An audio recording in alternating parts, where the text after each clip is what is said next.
Okay, we are live. um, Good morning or good evening, whatever it is. Why is everything turning to crap now? Why is that? Why is it that the quality of products and services that we use, why is it that that quality is so low? I think I have the answer to that, and I'll say it right now. It's because people are stupid, and much more stupid now than before. I will get into that a little bit more. It has to do with the dumbing down of the populations. So, this is a live stream, so I'll just say hello to the people joining. Occult Prepper, Carola, Jake, and Craig, Daniel, Jason, Mrs. Bungle. Hello to you all. So now I'm a novelist by profession, and that means that I use several types of software. And what I'm seeing now is that it's getting increasingly difficult to use the software. By difficult, I mean that the software is now designed for people who can't write, people who can't spell. So I have to set up the software so that it doesn't autocorrect. That's just one thing I have to do. And I have to go into the settings and make it so that almost none, or not almost, I have to make it so that none of those functions, like the fucking AI and all of that, none of that is in effect when I'm writing. The software itself hasn't changed much during the last few years, simply because it is already as it should be. It's just that they're making it available for people who can't fucking write. And this is just one example. Some time ago, I talked to a builder, like someone building houses. And more, um, the craft of building houses they're not really doing that so much anymore. Well, they are doing it, but it's more moving towards they're just putting components together. Um, readily, components that has already been made. So they're just putting those together. So they don't really need, like, I say carpenters, but people who know who knows that craft. They don't really need that so much anymore. Cars. Well, I will say cars are safer now than before, but the quality, like the mechanical quality of cars now, especially electric cars, is poor. It's poor quality. They are not made to last. Now, I don't know much about cars, but this has been said to me by people who work on cars on several occasions. Um, do we have to get into food? We have talked about that before. The food that people are buying is low quality. It's just low quality food. Now, I, of course, look a lot into what people ate back in the Viking Age, and if they had food, it was a different time, but the food that they were eating was much healthier than our food. Imagine what happened. What happened? Um, and I think this goes for almost everything we are seeing now. So I said already that I believe that the reason why the quality is so low is that stuff now is designed for stupid people. It's for stupid people, and people are not as well. I don't know if it's actually the intelligence, the IQ. I mean, IQ has gone down in several countries during the last few years, but it's more like uh, skill. The skill level of young people now is it's disturbing how little young people know. They know almost nothing. It's like they have something called computer illiteracy. They are computer illiterate. What that means that is that they can operate a smartphone. That's fine, and what's it called? An iPad. But many of them, teachers are now saying that they get students. This was from the USA, where things are a bit worse. It's always a bit worse in the USA, it seems. But there are students now, not kids, but students apparently, who can't operate a computer mouse because they never used it. And I'm like, what the hell? What's going on?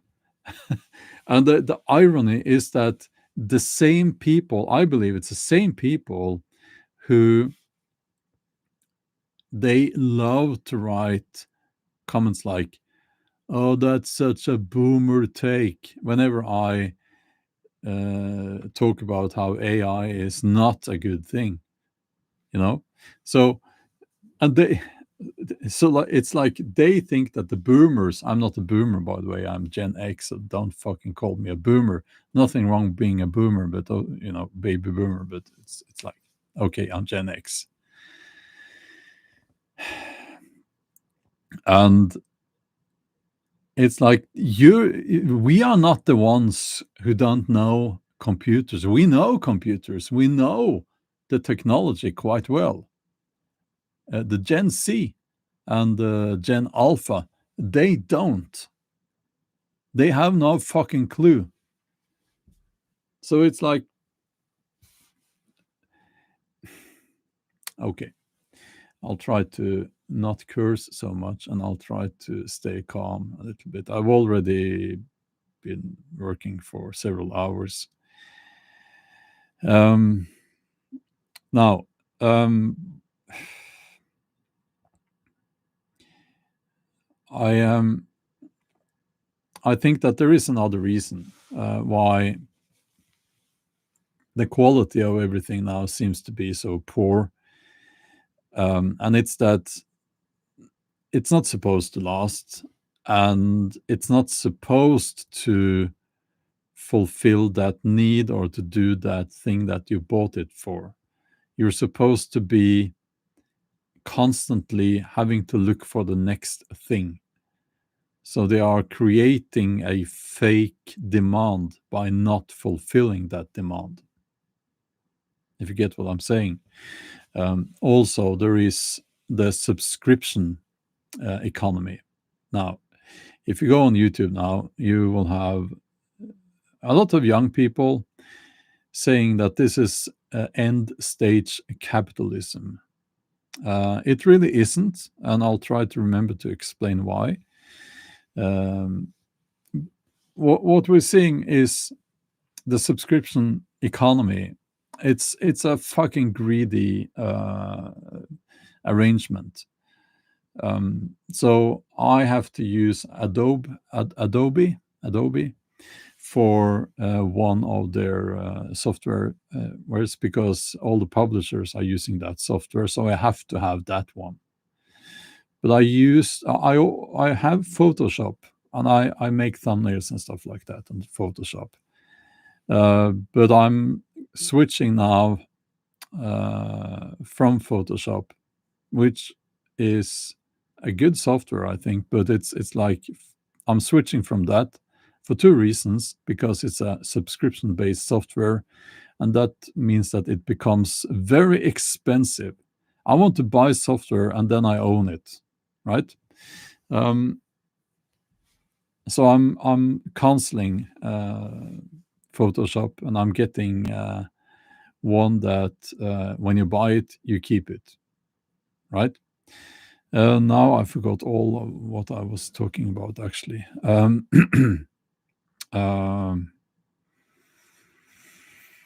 if I forget something, please remind me in the chat. You are usually very kind that way. Um, yeah, I will talk about why this is not the capitalism is not the problem here. But the subscription based economy is just obviously there to make you pay constantly every month. And it's a greedy arrangement. And you're seeing now actually that, sorry, was that a fly? Sorry, I think I got a fly or something in my nose there.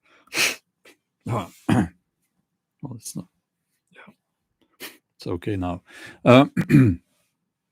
So,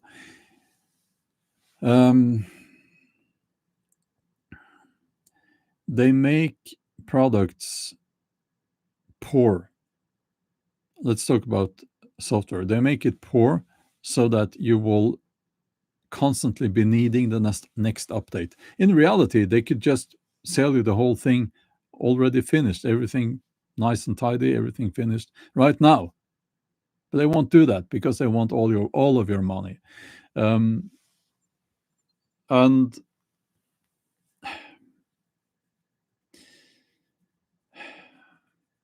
and I think that's a huge problem. Now, okay, let's get to the. There was something I wanted to say. I forgot it, but okay. So people are now saying that this is end stage capitalism. It's kind of almost being established as a truth on the internet. Now, capitalism is not an ideology. It's not an ideology. It's just a system. Capitalism is what happens when people come together and they trade. Right? Oh yeah, yeah. The thing I forgot to say, they are adding subscription to more and more stuff now. So printers, you have to have a subscription to use your printer. That's fucking insane. And I now saw something, you'll have to fact check me on this one, that there was a car, you buy the car, you buy it, you have to buy it. And then to use the car, there's a subscription, monthly subscription as well. It's insane. So, and they will try to do this with more and more stuff. Don't accept that. Don't accept that. So, why is this not capitalism? Well, because capitalism doesn't care. Capitalism is just what happens when you put people together. Now, we could go into all of the theory that I learned in school about, I studied economics, but I won't do that. But it's simply not capitalism. This is what happens because of human nature. It's not capitalism, it's human nature. So let's say and these people, they think that, oh, let's do the communism thing, the communism experiment. So what happens when you introduce communism?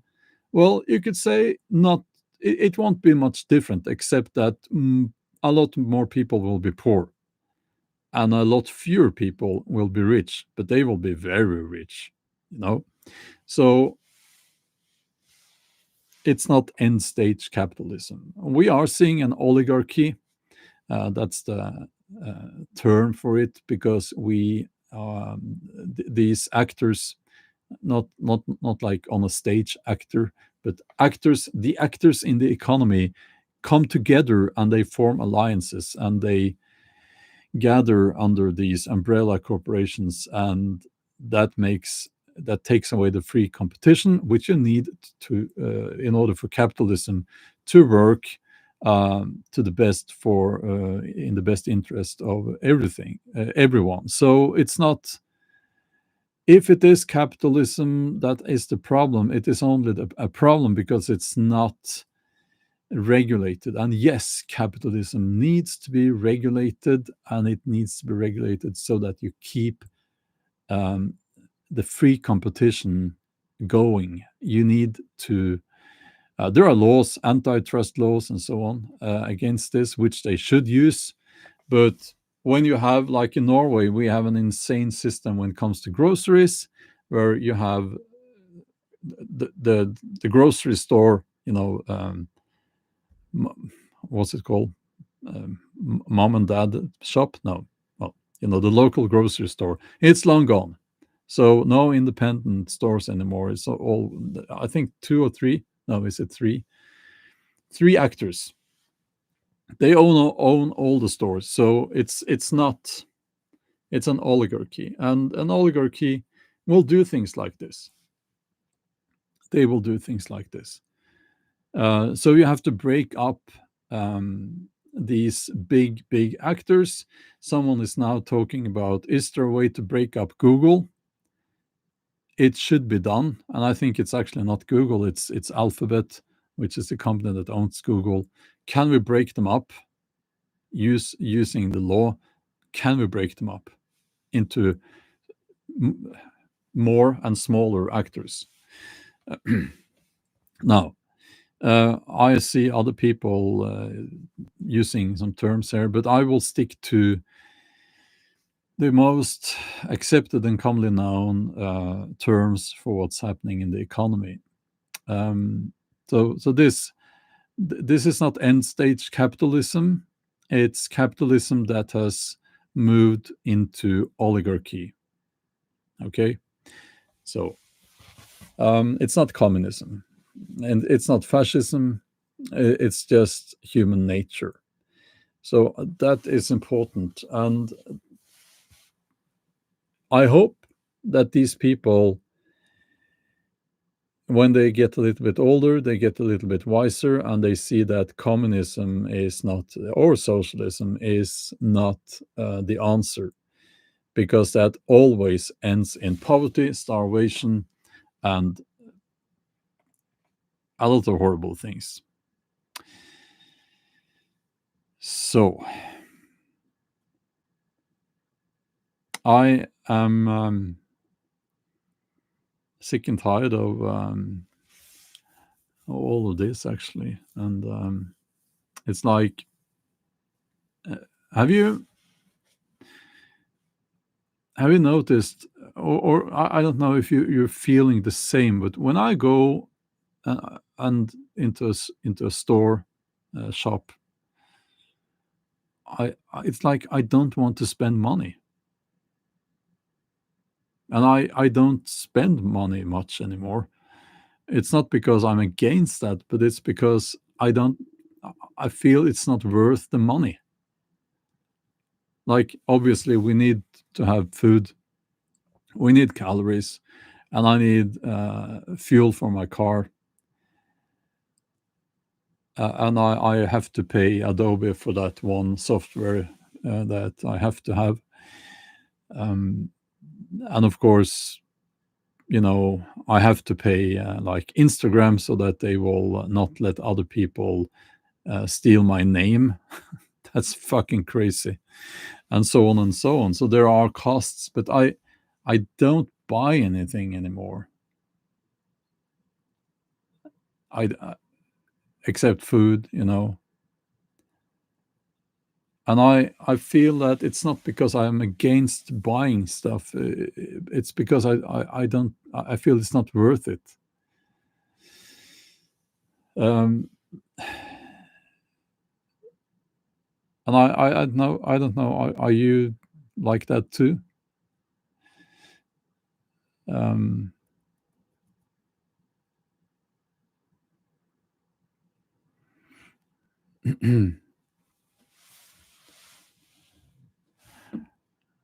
um, yeah, there is an exception. I do support small business Viking supply makers. I have bought some Viking gear, some clothes, handmade stuff. Yes, I have. That is true. But actually, that's the exception. So because I know that these people have actually made it with their own hands, so that it gives me joy to buy that. Actually, um, so it's like I don't feel that stuff is worth anything, or at least it's not worth even half of what they're asking now. And this is something that I think is very powerful. If you decide on what something is worth, and then you go out and you try to find what you want to buy, and it's they are asking for much more than what you think it is worth, then you don't buy it. I think that's a very healthy attitude. um, I never go out to eat in a restaurant, a cafe. It's like I walked into a cafe a few weeks ago, and they had some food there, none of which I would like to eat, by the way, just full of sugar and crap. But it's like, I looked at the prices and it was like laughable. It's laughable. And then another place, I walked past, I think, I can't remember where it was, but a few weeks ago, and I liked a sandwich, and it was like almost, how would that be in dollars? I think most people here are actually, well, let's use pounds. That would be, no, let's use dollars. That's easier. Uh, $20 for a sandwich. $20. It's like you should stop and you should look at that sandwich, and then you should look at the people trying to sell it, and you should laugh at them. You should just laugh at them. Now, don't do that, because they did not decide the price, of course. So don't laugh at them. Uh, but it's ridiculous. Who the fuck is buying a sandwich for $20? I would rather starve. So uh, so it's like, and also when you go to the, obviously I buy food because I need food, and then I see a lot of this food, especially the vegan food. Now, I'm not. If you're a vegan, good for you. That's great, but I'm not. And I have looked, just out of interest, the vegan food that they are selling. I've looked at that, and I've looked at uh, uh, the dinner in a bag, like you add water, and then you look at the ingredients. It's crazy. I wouldn't eat that. It's like I would be, sorry to get into details here, but my digestive system can't even tolerate all of that, because half of the ingredients are not even food. It's not even food. And it's like, I don't want to eat that. I want to eat food. I come to the grocery store to buy food, not a bag full of chemicals that I can't even digest. So again, it's old crap. It's so, and then of course, I go and I buy my steak. I try to eat steak every day, and that is, of course, incredibly expensive, but that's just the way it is, you know. Um,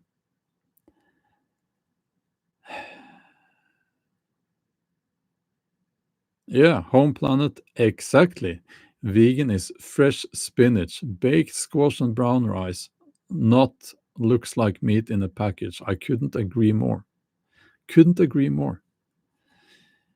Um, and if that's how you're eating, I will not say that eating vegan is unhealthy. But I suspect that a lot of the vegans, they are buying that crap in the grocery store that looks like a sausage, you know. And no, it's not good. So what else is it that has turned to crap? Um, so many things. Um,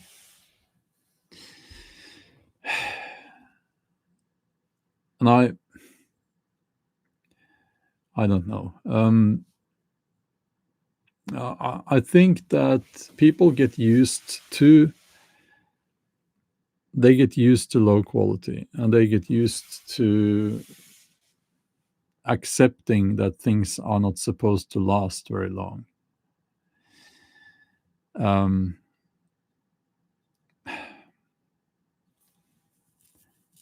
I don't know. It's depressing actually. I know I complain a lot here on this channel, but you know, I think we have reason to complain now. Um, you know, the World Economic Forum, they said you will own nothing and you will be happy. It seems like we are supposed to own nothing, but we will not be happy. We need to resist. Um, oh, yeah, I'll get to the chat now. What about Norway's prince? No, I shouldn't laugh. Yeah, are you ready to hear me make this live stream demonetized? Norway's prince. He's not actually a prince. He's the royal rapist. He's the he's the son of the princess, the woman who married the prince, the son of the king, and so she will be queen, and Marius, the royal rapist, yeah, it's such a wonderful family. Yeah, we're so proud of them. Yeah, now he's a serial rapist actually, but we must understand that he's a victim, and we need to feel sorry for him. He had such a hard time being one of the most privileged people on the planet.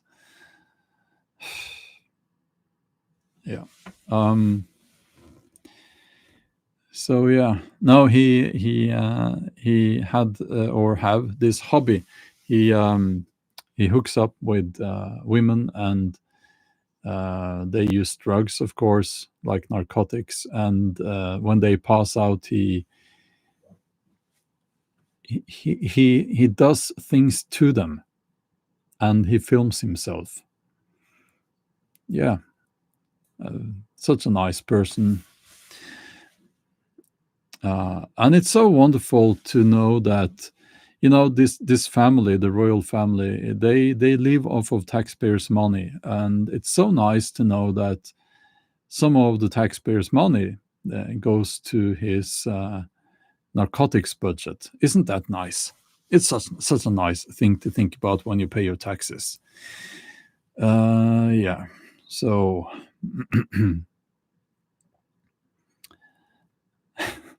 yeah, yeah, it's sick and it's disturbing, and it's almost like something from like a horror movie. um, Laura is asking, do you think very many Norwegians would like to have a royal family? Yes, there is actually, if we are to trust the polls, a majority, 60 something percent, that wants to have a royal family. But it's going to change because younger people do not want a royal family. And as the older generation is dying out, it's going to change.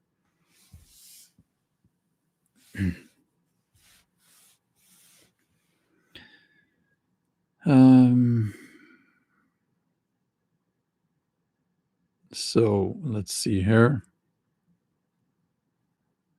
I absolutely disagree, Home Planet. I do not support any liberalization of drugs and narcotics. No. Let's see. Yeah, Burger says, never thought this type of crap happened in a country like Norway. Well, we have problems here, and that's one of the problems, of course. We will have an interesting time now leading up to the election next month, which the debate seems to be about taxation.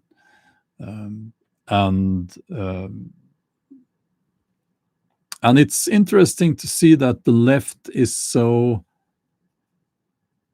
they're so very,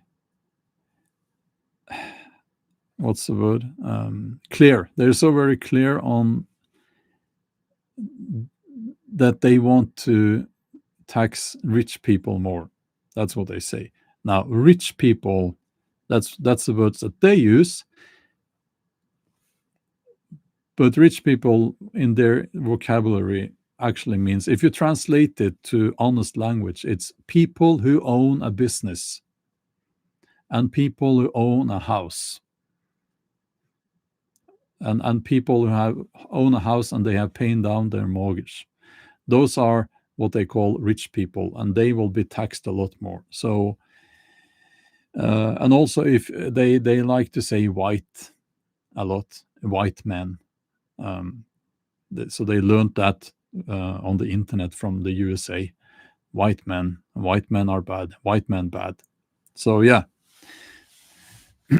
I don't know if that's wise to say in a country where most of the men are white, but we will see. We will see. Sorry, sours.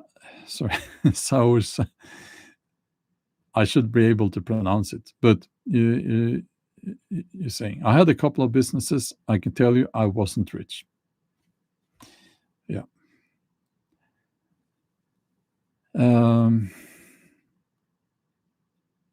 Let's see here.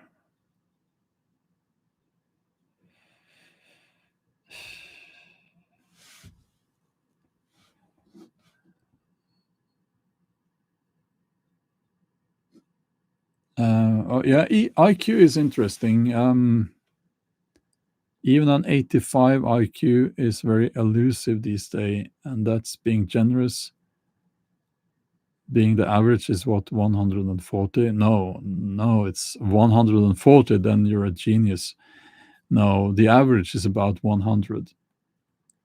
85 is as common as 115 because it follows a bell curve.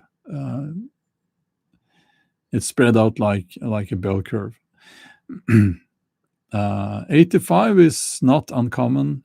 115 is not uncommon, but it's out right there at the edges. So if you then move down to 80 or 120, we're kind of looking at stupid people and brilliant people on those edges. Of course, there are these tests on the internet which gives everyone a very high IQ. Those are not real IQ tests.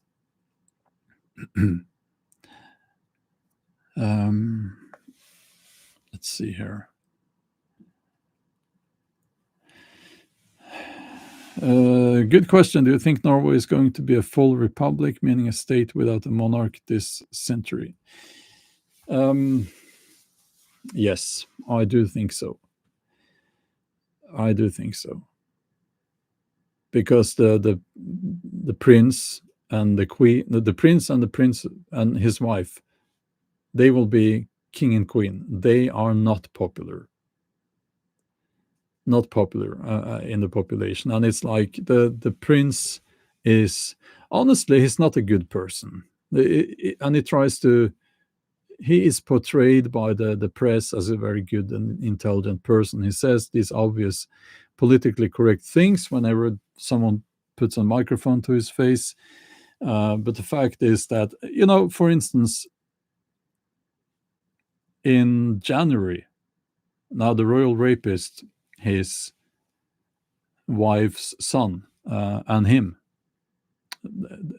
the prince, they were out at a bar in January, I think, this year, and they were partying, and then the royal rapist went off with some woman. Who are these women? They must be incredibly stupid, by the way. Or they just follow him for the drugs. I don't know. I don't know how it works. I don't want to know. But the thing is, the prince was there with him and must have seen him walk off with some woman. That says a lot about the prince. And when people wake up to the facts here, they're going to, I'm not saying that they're going to roll out the guillotines, but people are going to wake up. Okay.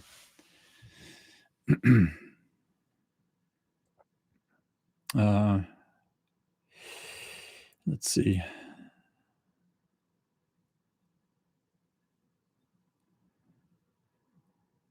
Yeah, Corona, that's interesting. Dumb people seem to get more children.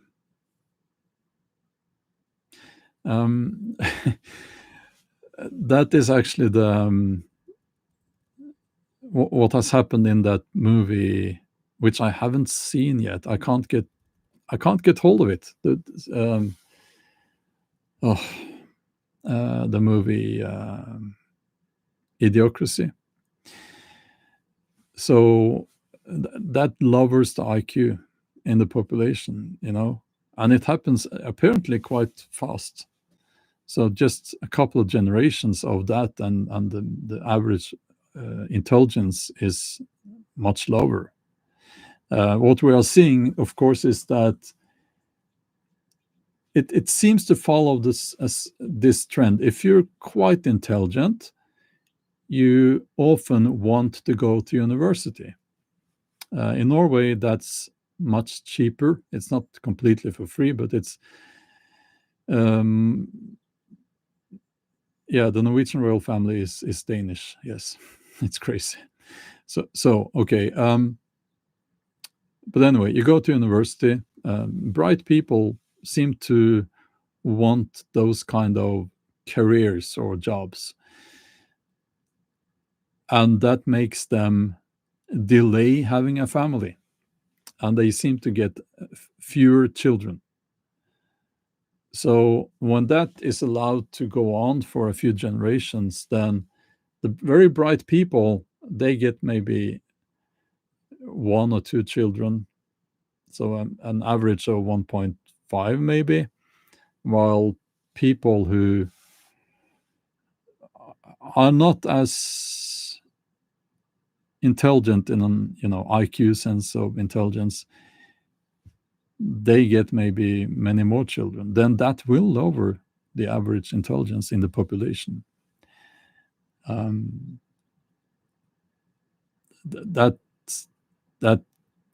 That's just how it works. And of course, there is a book called The Bell Curve, which, if you're studying sociology.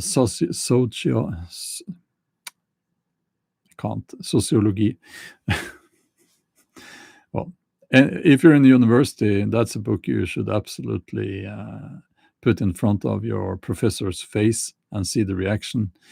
I have that book, and it's Interesting how it works.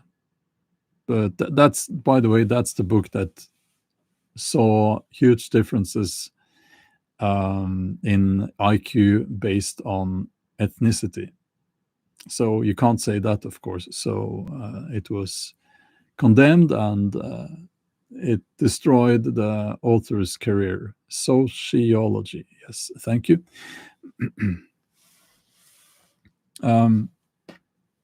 But I don't think it has to do with ethnicity. I think it has to do with the environment that ethnic group exists in. So let's say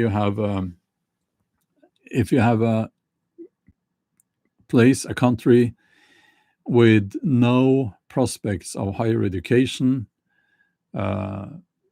lots of unrest, wars, that will, if that's allowed to go on for some time, a few generations, it will lower the average IQ of that ethnic group in that place, not because of skin color or anything like that, but because the bright people will not be able to have children. Why? Because bright people flee, they go to somewhere else, or they mix in with other ethnic groups. They don't want to be there, or they're killed off. They don't thrive in a environment like that. So this is it's like, I've seen some people who use that book to promote their racist agenda, and that's disgusting, and it's not scientific either, obviously. But anyway,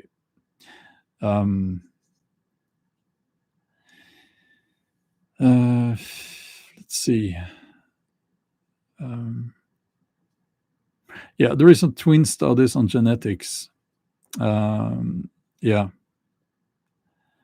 but again, you can't really attach that to skin color, because there are so huge variations within continents and so on.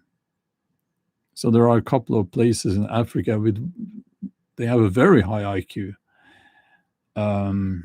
I can't remember where it was, but yeah. But anyway, it's interesting.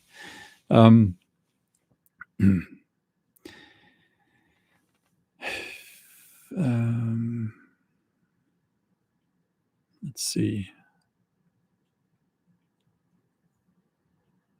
Let's see here. Open the Pandora's box here. I see. Yeah.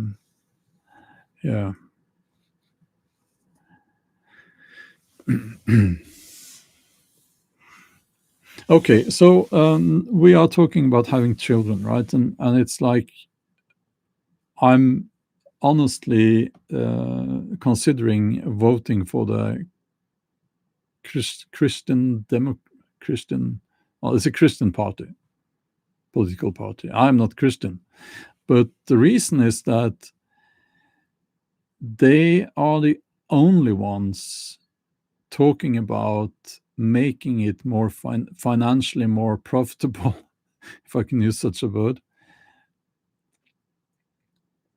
more profitable to have more children. And as much as the left and the right sometimes, they want to point at environment, and they are saying that's the biggest threat. It really isn't. I'm not in. I don't disagree that on that. We need to take care of the environment, but it is the aging populations that are the biggest problem, and it shouldn't be a political thing even, because it's simple maths. So they want to address that problem. They want it to be easier financially to have more children in Norway, which is a very good idea, and probably the most important thing that It really should be done now, not tomorrow, but like now. It needs to be done.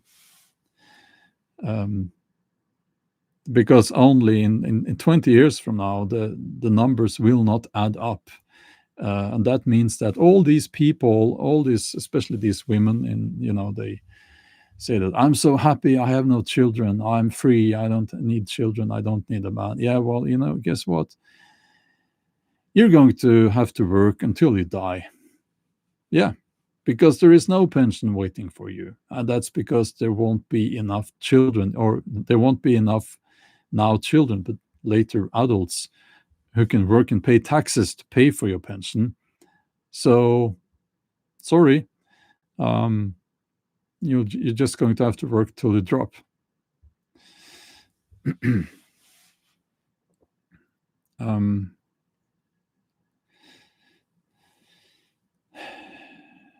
Let's see here.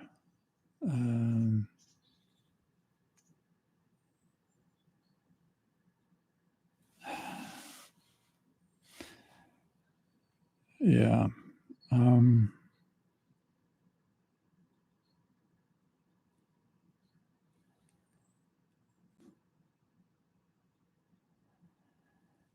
Yeah, Gypsy Stacker, I don't understand what you're writing there, but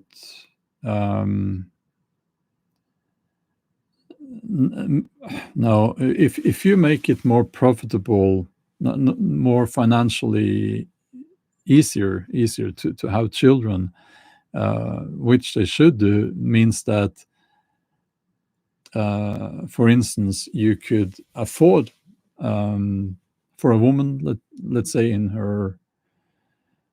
if she's like, I don't know, just 25, maybe. If she's 25, she will be, maybe she's just finished her master's degree. She wants to start her career and so on. And we need to do something about the way society is set up so that she can then have children and she can have that career that she wants to have. If she wants that, we need to make it so that that's possible.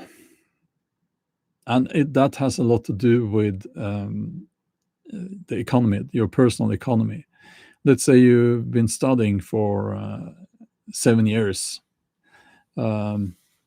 You can do a master's in the bachelor's and master's in 5 years. So, but anyway,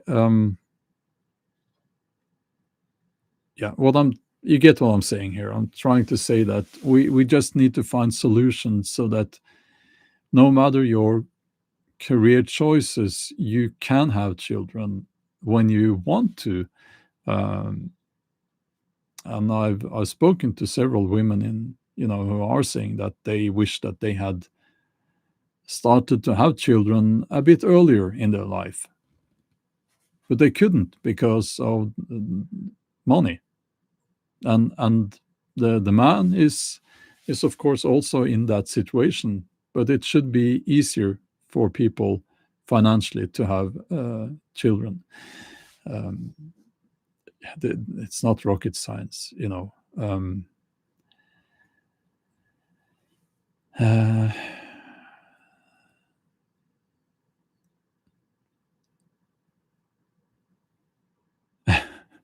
Alexander, you want me to keep going with this stream for another 6 hours?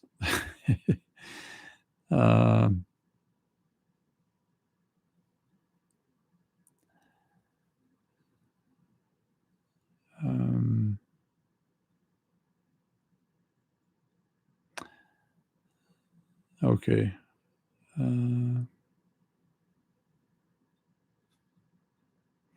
Sean, this is a very interesting comment you have here. You're saying, as an Israeli, thank you for your strong stance about the war. The same people who brought COVID mandates brought this war too. Yeah. yeah, I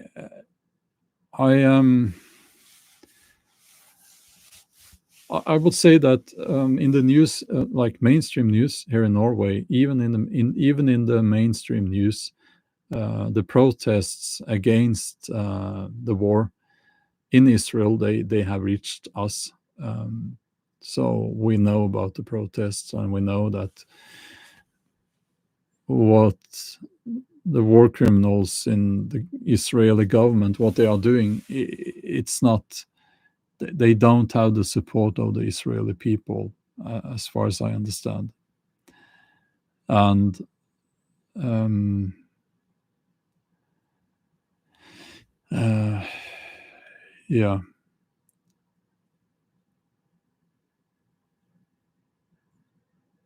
yeah. Mari says my son has his bachelor's and works. Yeah, I think a lot of people are saying that very few people actually needs a master's degree to do their job, but it's become like you you can't even, like my daughter is studying biology, and you can't have only the bachelor's.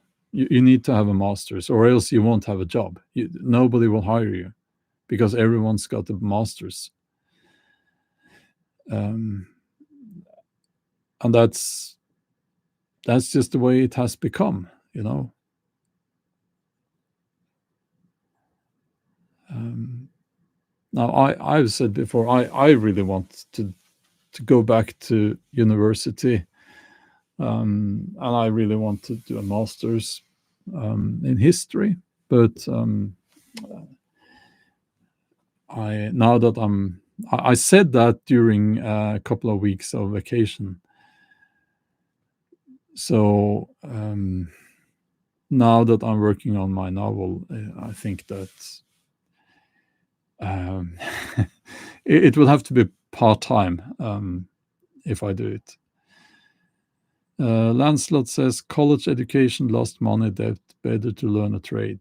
Well, it isn't if you don't want to learn a trade. If you have an academic mind, you shouldn't learn a trade.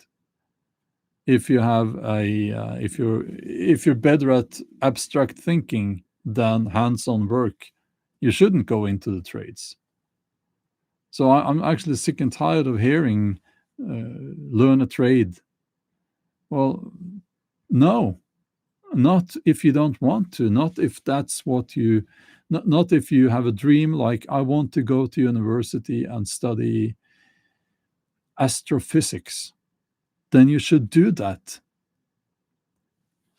Then that's what you should do. You shouldn't be going into the trades if that's your dream. I do understand that it's different in the USA because it's this ridiculous system where the politicians do not understand that supporting people financially so that they can get a higher education and the trade education, doing that is in a good investment in your society in the future, a much better investment than sending billions of money to arm the Israeli fascist government, by the way. So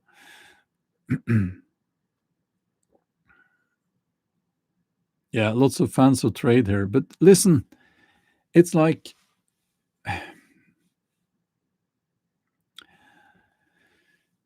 it is. You're saying that trade is much better. Okay. What if I told you that no, you're not. You shouldn't go into the trades. You need to study. Go to university. Everyone should go to the university. Period. That's how it is. You wouldn't like that. Why would I say that? I won't say that. If you want to go into the trades, do that. If you want to become a carpenter or an electrician or whatever, that's what you should do. But if you want to become an astrophysicist, you should go to university.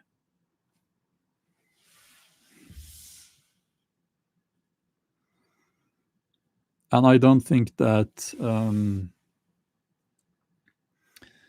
you should think so much about the job market.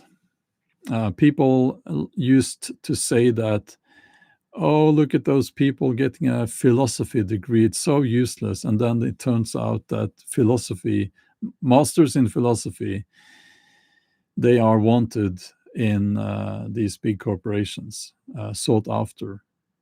Um, and people are still saying, "Oh, philosophy degree is so useless." No, no, it's not. You will be paid well, even so. It's like, um,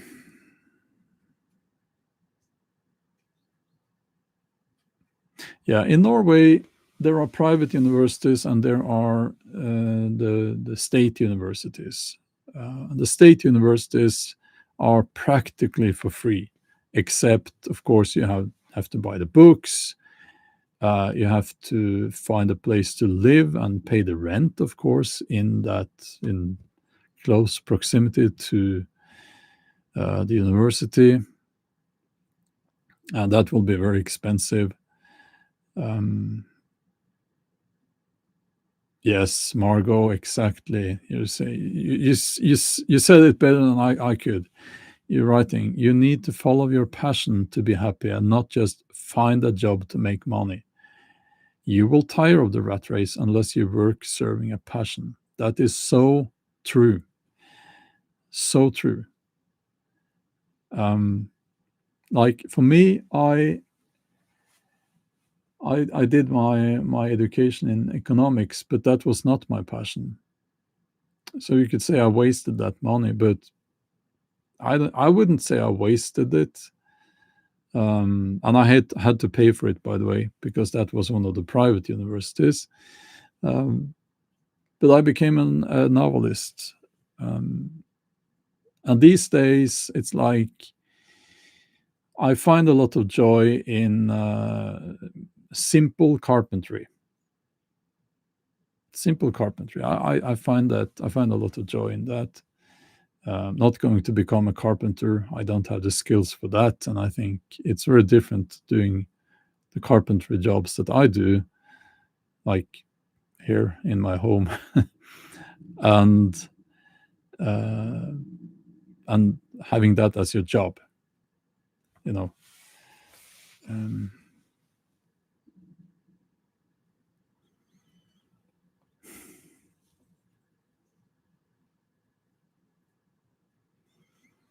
let's see here. Uh,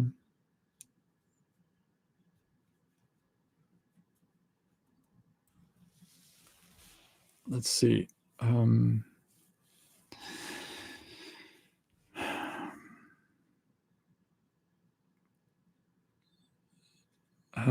Lots of ideas and stuff being thrown into the chat here now. Maxa says passion doesn't pay the bills. That's the issue. What I have found is that you will be laid off after a while, or you die because you just hate your life if you work with something that you don't like at all.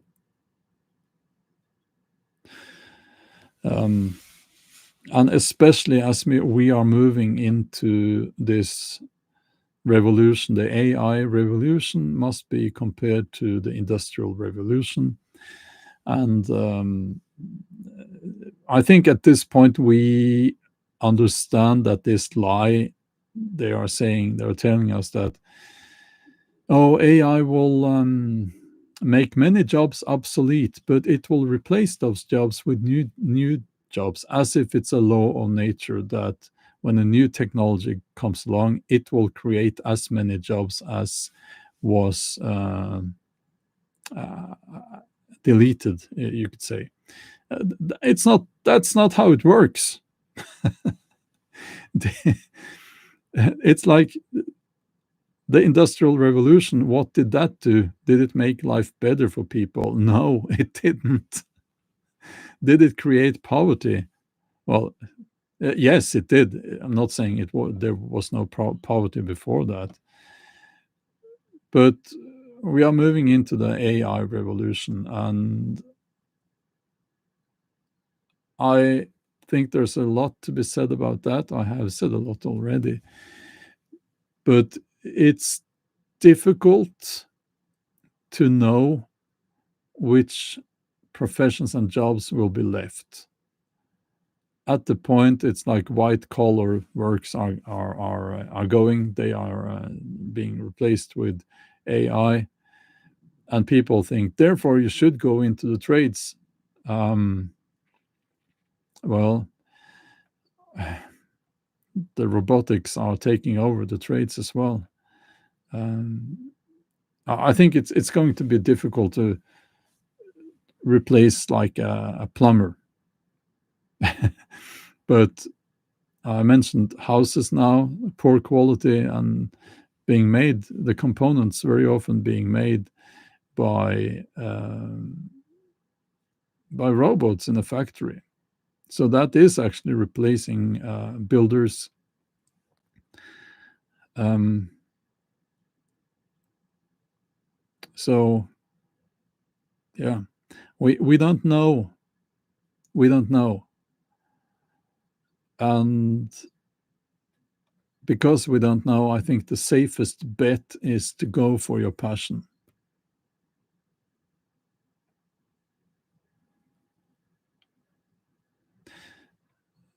Um, and that's all I can say about it. You know, who thought 10 years ago that a philosophy major would get you jobs in these big corporations? Who thought? They were being ridiculed. Um,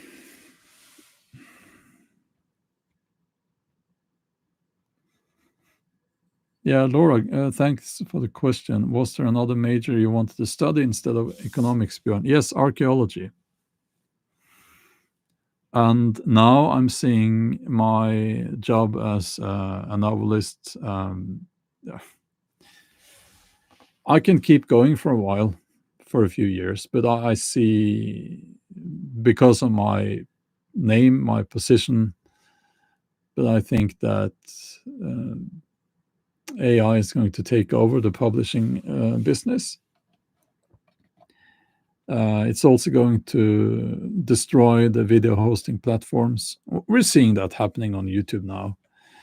Um, and ironically, you could say, well, my passion is writing. It is. So I'm always going to write. But if you go back and what if I had chosen archaeology? Archaeologists will not be replaced. I think that's like with a plumber. It's very difficult because they have to be there and dig.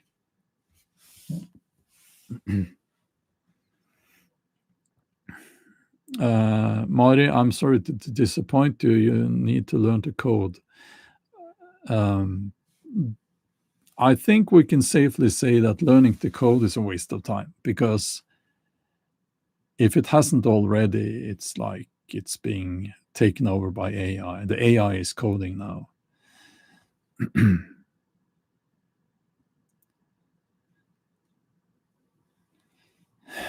So,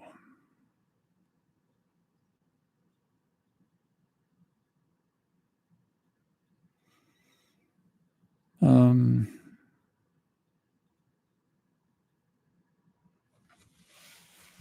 let's see.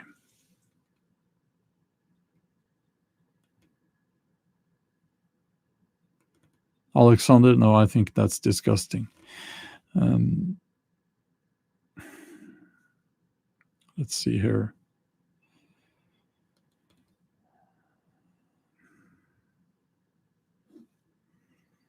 Let's see.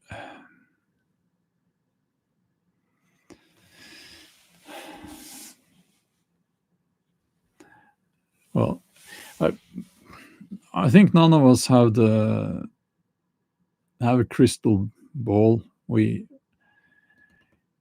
we can't see clearly into the future. It seems obvious that AI is going to change a lot, and not mostly not for good. Yes, in when it comes to finding cures for diseases, it's very useful, and that will be good. Um,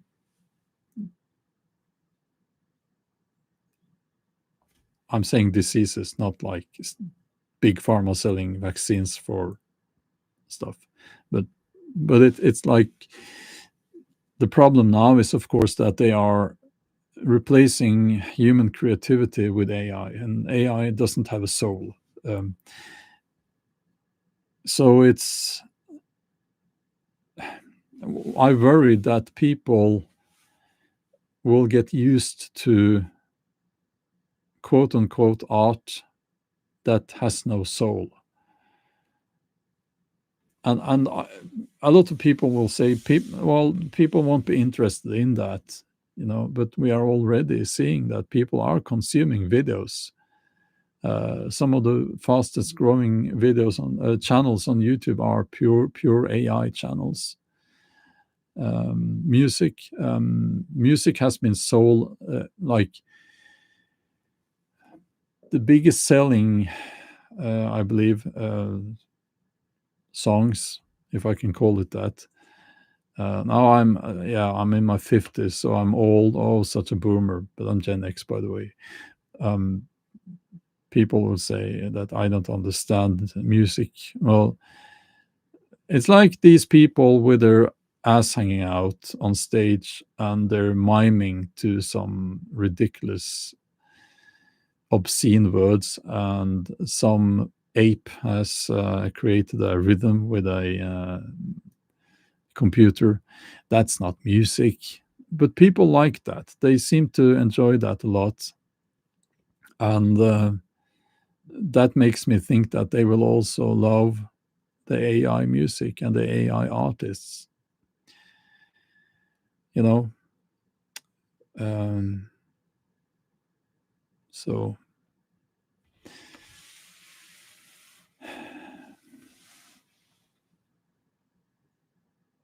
yeah, don't get me wrong, Bray F there, and I'm not saying they are replacing human creativity, but they are trying, and they are. The AI can't be creative; it's just glorified copying. But they are taking the space and pushing humans, like creative humans, out of that space.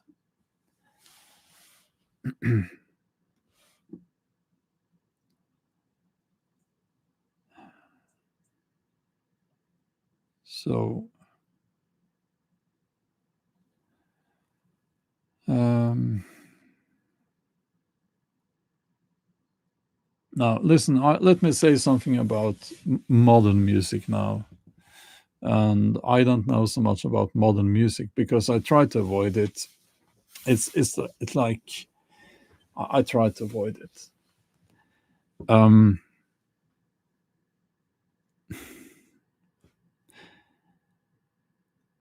I, I think that I'm sure there is some good music out there, but it's the music that is played on the radio and so on. The most well-known music is it's usually it's just crap, and they seem to have an emphasis on, I don't know, it's the irony is that very often they are so explicit in showing symbols of sex.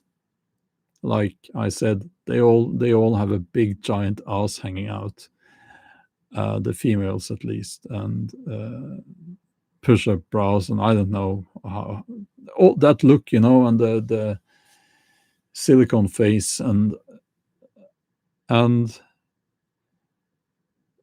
now as a man, I like the female figure, but that's not the female figure. I don't know what to call it. It's just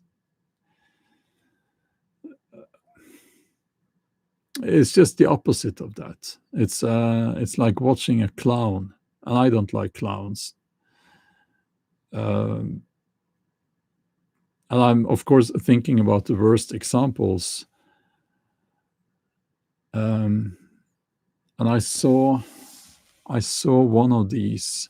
They don't last so long because they all get sick, I think, from the drugs and the silicone and the corsets. That maybe that kind of they don't get air to the brain. I don't know. Um, what I can't remember the name, but one of these rap music women, and she was on stage, and I thought to myself, I saw this. Where was it? On Instagram. I'm hardly on Instagram anymore, but I thought, is this a human? Like, is it a human or is it AI?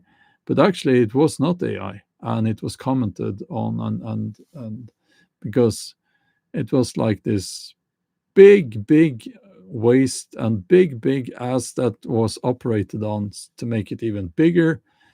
High heels with tiny feet crushed into those shoes, corset, and the clown face or the duck face. And it's like, what are we looking at here? Is it a human being? And if it is a human being, is it a functional human being? Could that human being go hiking for a mile, just a mile? Would that be possible? I don't know if it would be possible.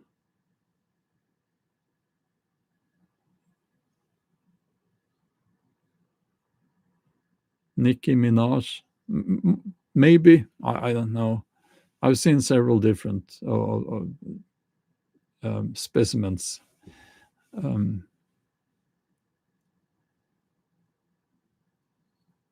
so, you know,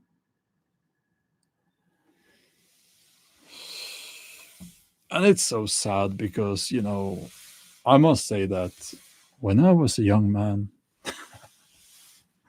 when I was a young man, these pop women, they kind of looked great, usually. You know, they had that thing. They did. um, yeah, they seemed very exciting. Still do, actually. They're older than me now, but anyway. Uh, I saw a comment way up here. The YouTube AI seems to promote the Christian channels. Yes, I have seen that. Now, I don't know how much is AI, how much is the algorithm. It's all one big satanic coalition.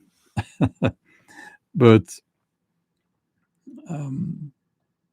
yeah, I've seen it, and it seems to be a thing now. I think that first of all, a lot of people now, and this has been talked about, many other people are talking about, especially young men, they are flocking to Christianity, and not like, can I say, modern Christianity, but more like the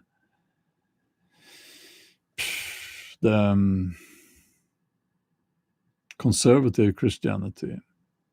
And it's a reaction to them being told that they are toxic and they don't matter and all of that. So I think they flock to Christianity now, and YouTube is, of course, YouTube. I've always said YouTube don't care about anything but money, and there is, of course, a lot of money in Christianity and in these churches. So someone's probably paying YouTube a lot of money to promote their worldview. Because yes, I've seen a lot of that. I've seen a lot of that, and I never click on those thumbnails because I obviously do not want the algorithm to think that I want to see that kind of content. But yeah, it was actually worse some time ago, but yeah, it's absolutely present. It's absolutely present. Now, I actually watched one channel. He's a he's doing live streams. Nice guy. He's a priest. He's a priest. He's very liberal, and I guess some people would say woke, but he seems like a nice guy. They have some philosophical discussions, and it's nice to get a different view on things than my own, you know. But I have no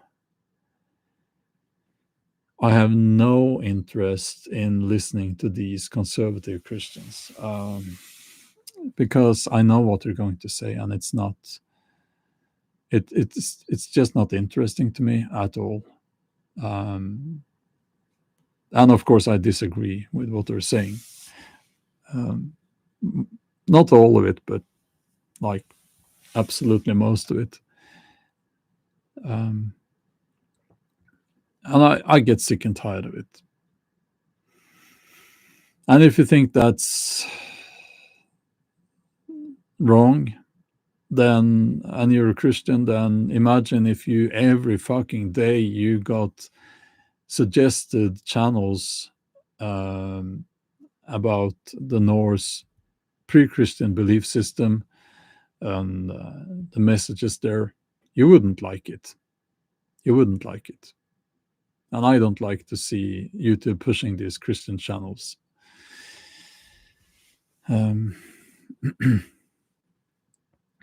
So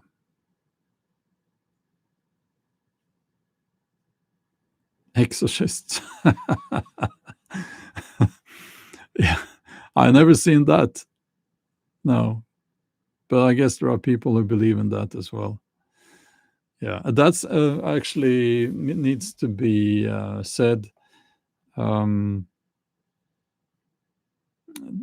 the, there are people I've heard actually that believe that there are demons possessing those people who suffer from mental illness. So they get a priest doing exorcism on them instead of them getting proper mental health care. Obviously, that's dangerous and not good at all. So, yeah.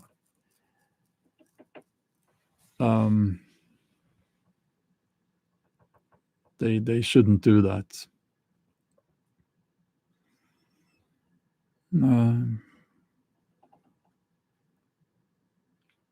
Modernity says not true. I don't know if you're replying to me or whatever.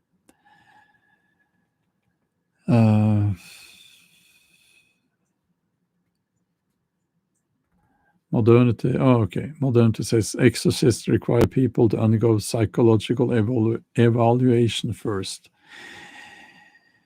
I don't think that all of them do that. I don't think so. I think it's, and also, honestly, let me, it's amazing to me that I have to say this. Listen, there is no such thing as demons. Now, we can talk about demons like if you have a troubled mind, I have a demon in me, or something like that. But there are no actual demons, right? There is no such a thing. And people who seem to suffer from demons, they don't. This is obvious, right? They need to have someone to talk to. They need to be to receive proper mental health care. There are no demons. Okay, we do not want to go back to a society where people believe in demons. We don't want that. Okay. Um, exorcism is shouldn't be a thing. It is. Why do I have to say this? It's like, come on. Oh no, you know what? It's like the flat Earth people. No, no, there are no demons, and exorcism should not be done. No, stop it. Stop being idiots. Stop that, you people who do that. Stop it. Um, yeah, that's his name, Ed Travers, Reverend Ed Travers. I think he, if I remember correctly, is an Anglican priest. Anglican priest. Yes. Modernity says, I used to sound like you, but now, modernity, you know better than me because you have seen the truth. Okay. Yes. Okay.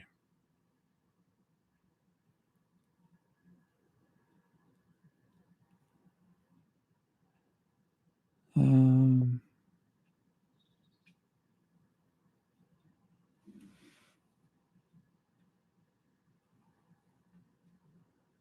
oh yeah, the videos with Ben Shapiro destroys this or that person, and what's the other little brat's name? Charlie Kirk. Charlie Kirk is like Ben Shapiro's son or something. Uh, they are actually grown men, even though maybe they don't look like that. But they are actually grown men, and they go to universities, and they have all the arguments prepared, and then they have these kids saying things, and then they destroy the student. They destroy this. That's imagine having that as your job. I mean, how do these people sleep at night? Probably well because they don't have a conscience, but it must. I mean, I don't know what to say. I don't know what to say. Do you know how easy it is when you have control of the microphone, when you are the main person on a stage? You know, I've been in that situation actually more than 100 times. You know how much power that gives you? You can easily destroy anyone in the audience. And that's what they do. Of course, you should not do that because it's not nice, you know.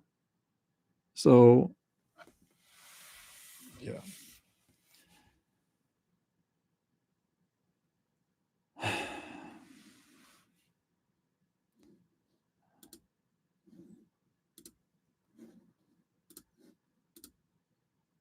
no more exorcism here. Okay.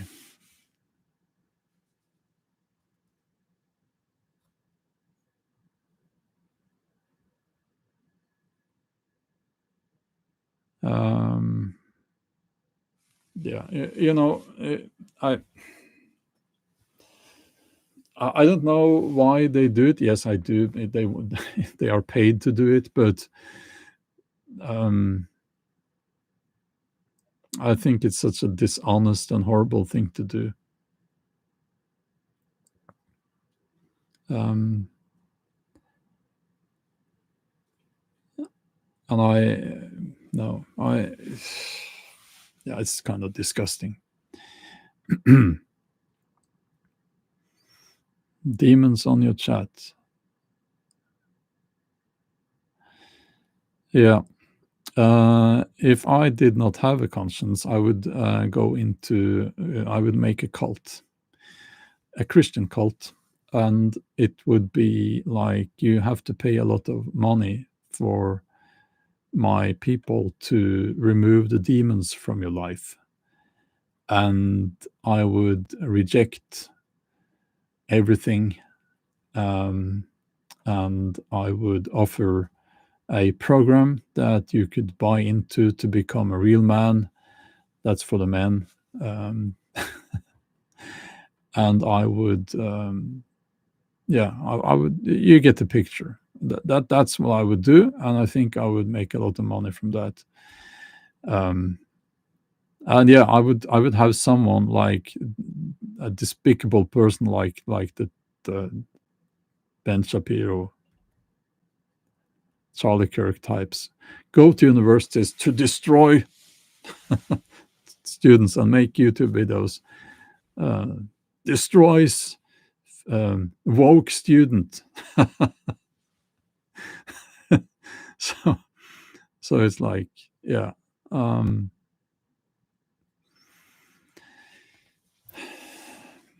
So no, I didn't go to Scotland. Just didn't get to that.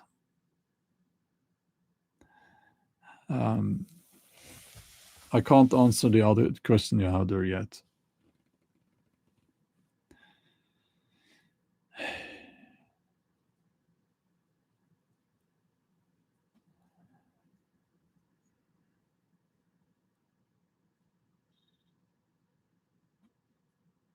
Priests and pastors.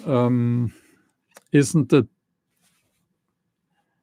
I just say priest. But isn't it like in Norway? I think it's like if you're a priest, you have an education. You go to priest school. You learn how to run with your priest frock on you. You have to lift it up, and you learn how to do all the priest things. Then you become a priest, but a pastor is someone who's just doing it as a hobby.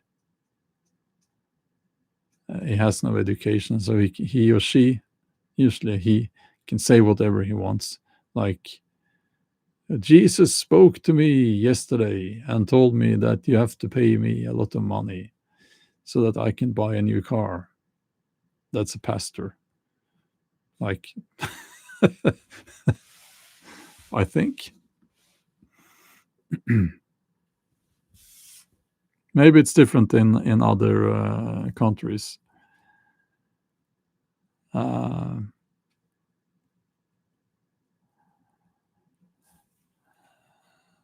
Yeah. Oh yeah. The demon possessed me, so I did something bad thing. Hugin, yes, of course. The demon did it, not me. Yeah. Yeah,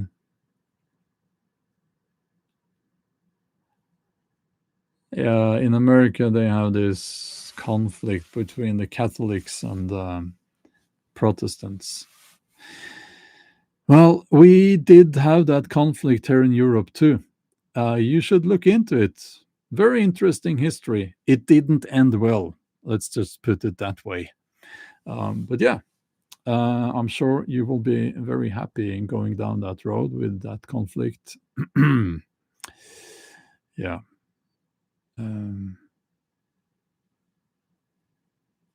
Someone, Ken says, priests are the Catholic Church, the rest are pastors. In Norway, you have we're not we like the Christians, the state church. There is a state church, but it is detached from the society. So Norway is a secular country, but we have a state church that's a Protestant church, and those are priests. But you also have a Catholic church here. I knew actually a guy who tried to be a monk, a Catholic monk, but he liked women too much. It's true. He said it himself. So he couldn't be a monk. Yeah.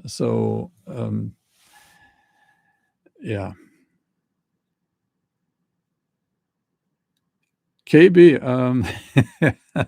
I'd like to see Charlie Kirk in a fist fight with Ben Shapiro. You know what? I think it would look like, I've seen people who can't fight at all, and they just do like this with their hands, like at each other. It would look like that.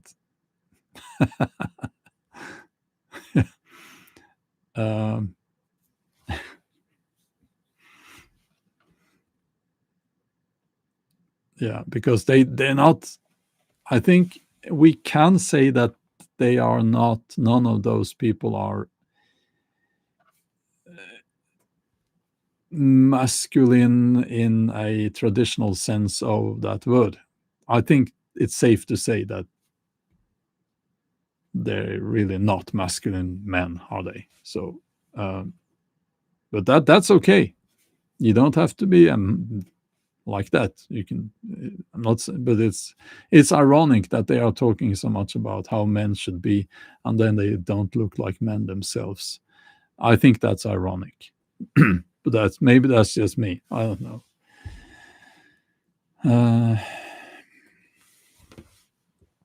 Oh yeah, Treeman. Yeah, he's an Orthodox Christian now, Laura. Yes, that is true.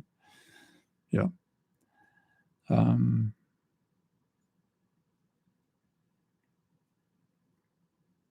So GB says he returned to faith.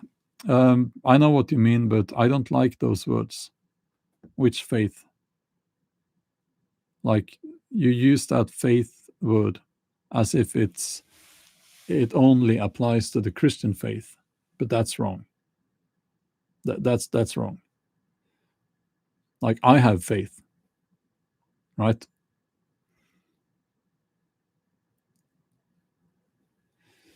And I'm not a Christian, as you know.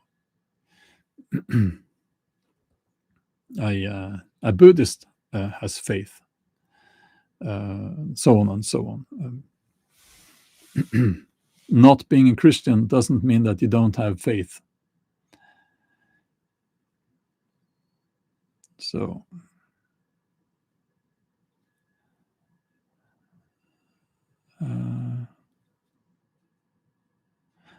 who can you train with a Viking Age style sword? That is great. That's great.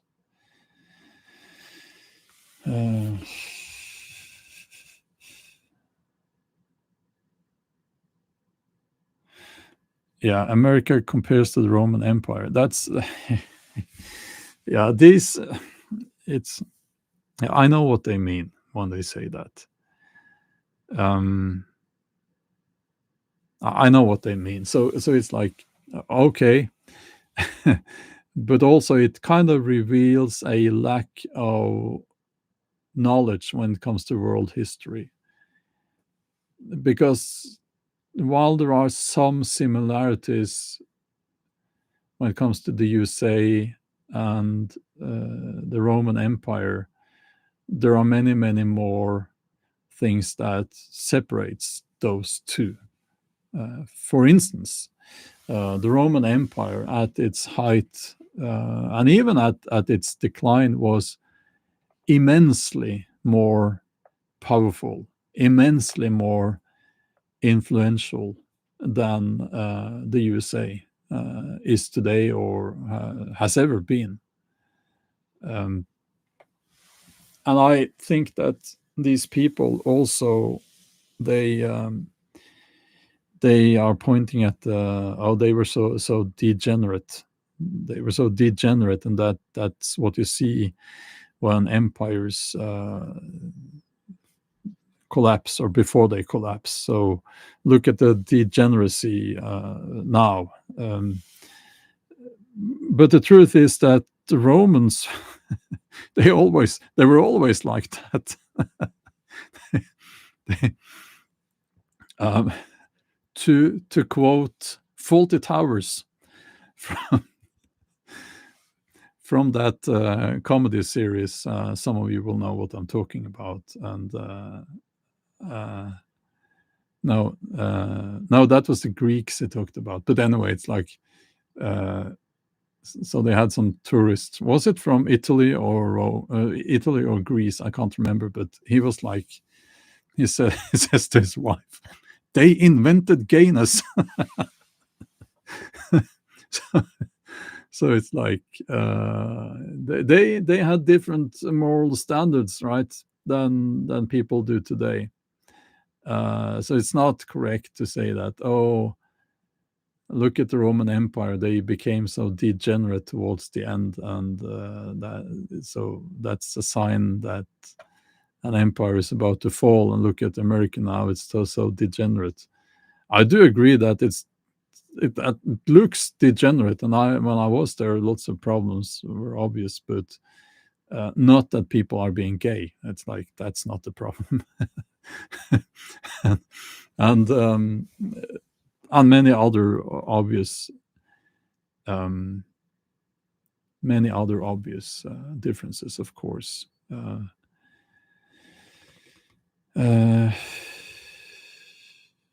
So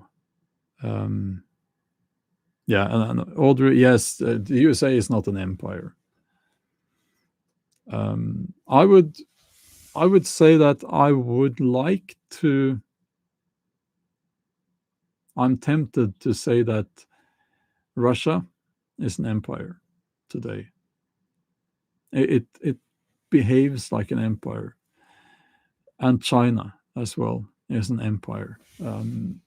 China is not expanding like with conquest anymore, but they did in recent times. I will never, ever view Tibet as part of China, and I'll never do that.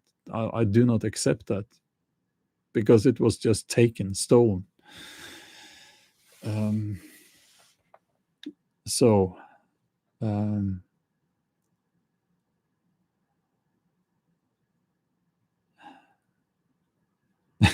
Faulty Towers. Faulty Towers is so so good. That's and of course they I think, was it the BBC, they tried to or succeeded in removing Faulty Towers from TV or from being available, because there is an episode where Nazism is part of the thing there. And what's his name? John Cleese, who plays Faulty Towers, he no, I'm saying his name is not Faulty Towers. His name is Basil, isn't it? Basil, because his wife screams Basil all the time. Yeah.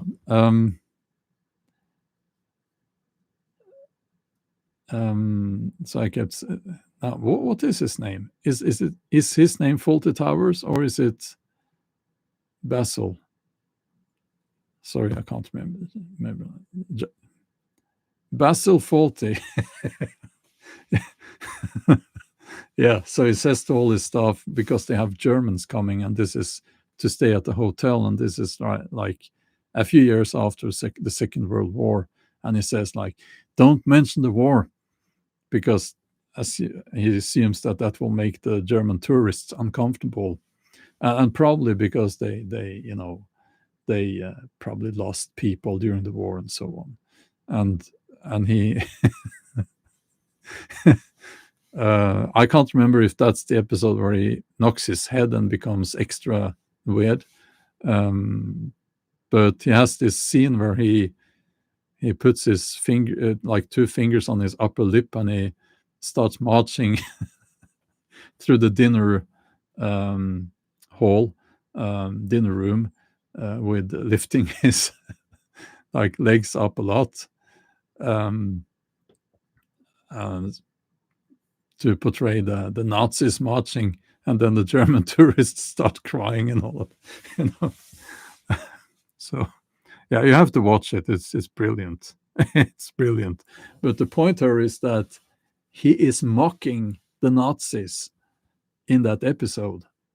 I mean, he is mocking the Nazis, making fun of the fascists there.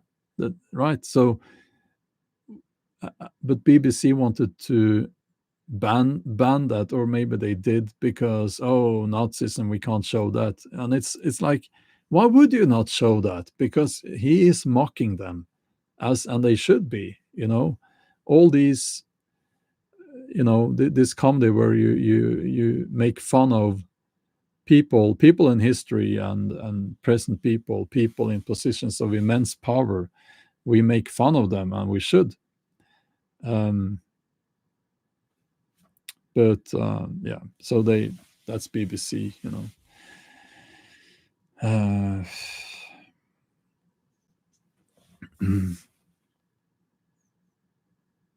oh, Mandy, I'm sorry to hear that. I hope that your shoulder is what you say, on the mend. It's getting better. um uh, yeah, we could talk about faulty towers all day long. It's like um it's so it's brilliant. And he's also a raging racist, of course, Basil, with everything that's not pure British. He kind of hates it. So, yeah, very funny. And of course, Manuel is the guy who's comes from Barcelona. I know nothing. I'm from Barcelona. He says, oh, this is, yeah. You have to watch it. If you haven't, you don't know what I'm talking about. But poor Manuel. Emmanuel. A bit of comedy violence as well there. So yeah. Okay. Yeah, Emmanuel is really nice. He just tries his best all the time, but he can't speak English. So yeah, okay, okay, yeah.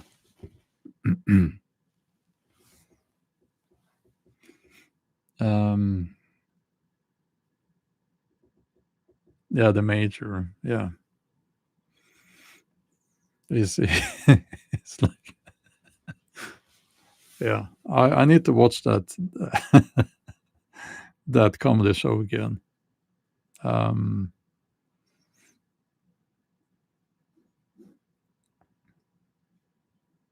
oh yeah, Alexander. He says to the tourists, like, "You started. You invaded Poland." To those poor German tourists. Yeah. Okay. Um, I will um, have to go and have my breakfast now, I think. And yeah, let's make having a good laugh the goal for today, I think. Yes. Um, Now it's dark inside my office here, but it's not so dark outside. I need to keep it dark because of my chronic headache. Um, so yeah, okay. Um, Christy, hi there. Yes, absolutely a dog walk. I'll have to stop now. So I'll see you soon. Have a nice day. Okay, bye bye.